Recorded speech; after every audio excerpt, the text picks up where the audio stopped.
Voilà, deuxième partie de la réponse aux auditeurs sur la liberté religieuse.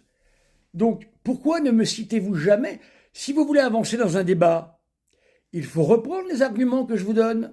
Vous ne pouvez pas vous permettre de dire que mon argumentation ne porte pas ou n'est pas. Démontrez-le. Démontrez-le, mes amis. Je vous rappelle que cette question de liberté religieuse, encore une fois, fait partie d'une discipline de l'Église. Et une discipline qui est mise en œuvre selon la particularité de la situation de l'Église dans une époque donnée. Évidemment, lorsque l'Église est en chrétienté, elle ne se situe pas de la même façon lorsqu'elle est comme la nôtre, pris dans un étau par un État qui est complètement athée. C'est hélas la situation. Et pourtant, le numéro 2109 du catéchisme de l'Église catholique, que vous ne citez jamais, c'est tout de même très embêtant, pardonnez-moi, le matériel tombe, c'est tout de même très embêtant de ne pas citer les documents du Concile. Hein, comme si vous avez peur que ça vous tâche, ou peut-être est-ce un livre de sorcellerie. Enfin, écoutez, soyons raisonnables, mes amis. Hein. Il y a 2800 évêques qui ont signé tout ça, y compris Monseigneur Lefebvre. Voilà.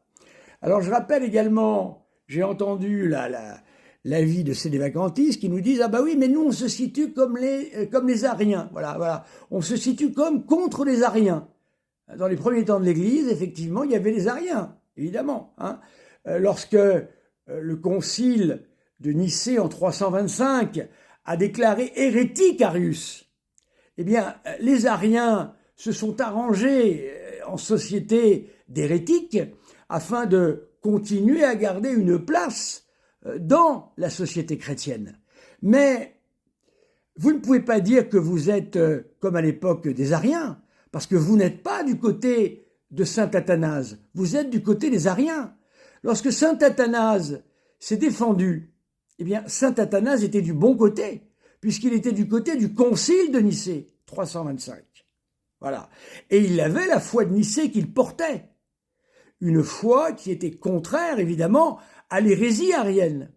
Mais aujourd'hui, vous vous situez du côté des Ariens, en déclarant le concile hérétique, comme les Ariens pouvaient déclarer le concile qui condamnait Arius hérétique de la même façon. Ils étaient aussi contre Nicée à l'époque. Donc vous ne pouvez pas faire ce sophisme. Ce n'est pas possible, mes amis. C'est impossible. Voilà. Donc il faut vraiment revoir votre argumentation. Alors, je reprends ce qui s'est passé sous Louis XVI. Donc, le Parlement enregistre l'édit le 29 janvier 1788, tout près de la Révolution française, non sans avoir préalablement précisé que la religion catholique demeure bien la religion officielle du royaume. Pour combien de temps? Voilà. En outre, l'accès aux charges publiques et à l'enseignement reste interdit aux non-catholiques. Pour combien de temps? Encore une fois. Voilà. Mais les protestants seront admis à tous les emplois civils et militaires par le texte constitutionnel du 24 décembre 1789. Voilà. La liberté de conscience sera accordée le 26 août 1789. Voilà. Avec, évidemment, les droits de l'homme et du citoyen. Voilà. Ici, ce qui est rappelé, c'est que nous sommes déjà un argument que je donne qui n'est jamais repris par vous autres. Jamais, jamais, jamais. L'Église, en publiant ces textes, se protège d'abord elle-même. N'oubliez pas que l'Église a connu des persécutions en masse durant les 2 derniers siècles.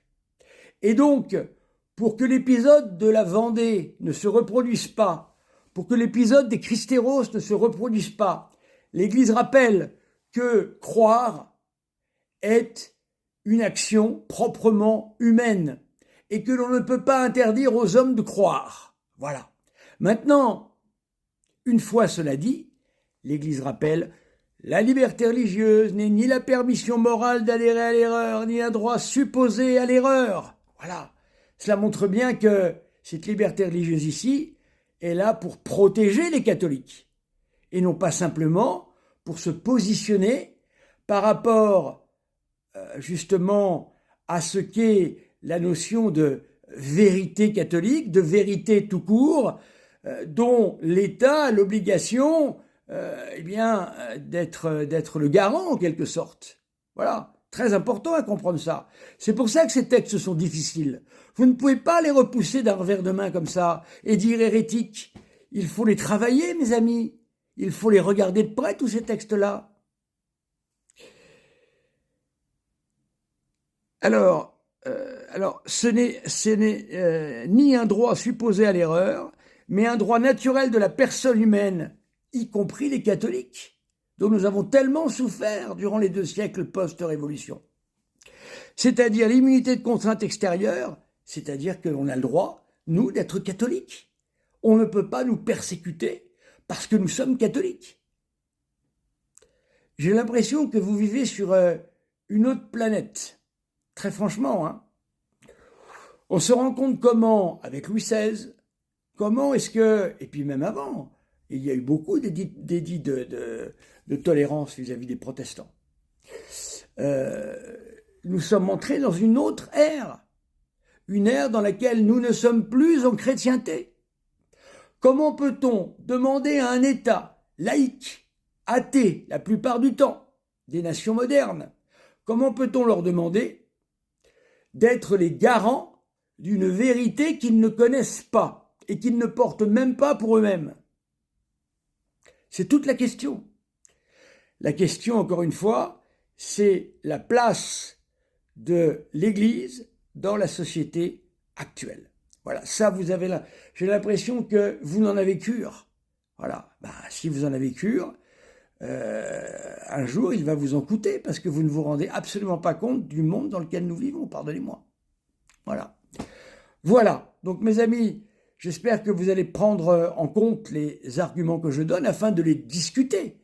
Car si vous refusez le débat, ce qui est le cas, aucun abbé ne veut débattre. Là, j'ai un monsieur ou une dame, je ne sais pas, qui se plaint que je ne lui laisse pas publier ses messages sur mon compte. Bien sûr, il m'appelle monsieur. Moi, si on ne me donne pas mon titre de père, on ne publie pas. Hein. Moi, on ne m'appelle pas monsieur comme les francs-maçons m'appellent monsieur. Hein. Parce que ce que vous ne voyez pas, c'est les vacantistes. C'est que quand vous m'appelez monsieur, vous avez exactement le même rôle que les francs-maçons. Eh oui, ça, vous ne vous en rendez pas compte. Parce que vos abbés vous ont complètement nettoyé les méninges. Voilà, ils vous ont fait un lavage de cerveau. Et ce monsieur se plaint qu'il ne peut pas publier. Je l'appelle, il ne répond pas. Il ne veut pas répondre. Voilà. Je propose un débat à son abbé, il ne veut pas débattre. Alors qu'est-ce qu'on fait? Voilà. Alors, si l'on ne peut pas débattre parce que vous ne voulez pas débattre, ou sans vos raisons à vous de ne pas vouloir débattre, vous ne pouvez pas ne pas tenir compte des arguments que je donne. C'est pas possible. En répétant toujours comme un... C'est pas possible. La théologie catholique, ce n'est pas du bourrage de crâne. La théologie catholique, elle est faite d'intelligence, mes amis. Voilà. Donc, commentez l'attitude d'un Louis XVI, commentez ce que dit Pie XII sur la richesse des cultures diverses et variées non catholiques, qui serait un avantage pour les catholiques afin d'annoncer l'évangile. Car il reste l'annonce de l'évangile, bien sûr. Mais comment demander ça à un État? Sérieusement? Vous voulez demander à M. Macron d'avoir la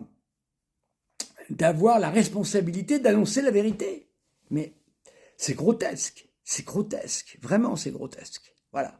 Peut-être viendrons-nous à des jours meilleurs, je le souhaite, mais pour le moment on ne peut pas faire des annonces pareilles. Et comment voulez-vous faire ça? Ça n'a aucun sens, aucun sens. Voilà, mes amis, commentez, mais s'il vous plaît, moi je ne peux pas laisser place à des gens qui disent le concile est hérétique. Si le concile est hérétique, c'est que toute l'Église est hérétique.